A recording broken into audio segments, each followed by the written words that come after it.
how they can run a democratic structure, how to run a club, how to organize events, how to put programs to communities. But most especially, these programs are about development. In other words, they're about social development, and all the activity that we do is on a voluntary basis.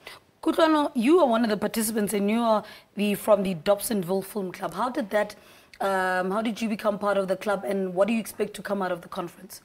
Well, how I became part of it, the first encounter with Benjy was a workshop that he had arranged around the Africa Museum. And from there, I really got interested, saw what sort of transformation we can bring from a film perspective into our communities. And my expectations for this conference is to be told enough to be able to foresee this change happening in our communities, you know, yeah.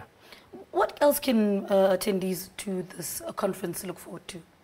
Well, what we are doing this time is giving them a total orientation in terms of the a range of things that film and the arts offer in the process of development. And in this circumstance, we have highlighted some of the crisis issues in our society, social cohesion, issues of violence in our society, issues of child abuse and so on. Yeah. For example, last night we saw a film, Little One, which was highlighting the issues of child abuse. Yeah. And I must say the participants were totally taken aback and really moved by the message of the film. And we were equipping them with the skills to deal with that and to deal with communities with the myriads of problems that are there, to be able to dialogue with them, workshop them, and to help them transform and therapize themselves. Kopano, I mean, one of the discussions that will be held is cinema for change. What does that phrase mean to you as a filmmaker and as somebody who's part of a film club? Cinema for change, look, I think movies, documentaries have become today's books, you know, and it reaches a much wider audience, you know. So from that, we learn the tools that will be able to filter deep to the core of every community. So I think it is a very strong tool to have. Now, you're heading into townships to engage with local communities on various issues. How will this work? How do you plan on getting the community to buy into this?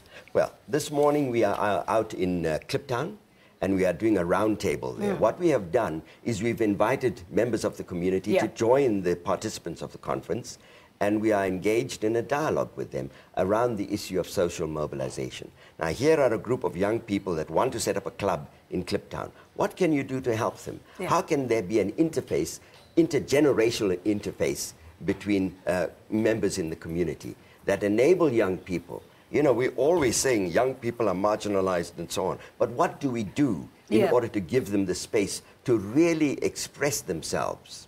All right, gentlemen, thank you so much for talking to us. I think we'll have a clearer, bigger picture once the conference is over. Then we can sort of have a feedback session. How's that? Lovely. Definitely. That's wonderful. Thank you. All right. Benjy Francis is the Film Clubs Project and Afrika Cultural Centre Director. Kopano is from the Dobsonville Film Club. He's one of the participants and they were talking to us about the second conference that's happening today. It's the annual Film Clubs Conference, which will see more than 20 film clubs heading into Johannesburg's townships this weekend to discuss how the arts can change lives. Well, we'll get a feedback session from them once the conference is over. It ends tomorrow. Let's take a break. Sam Marshall will give you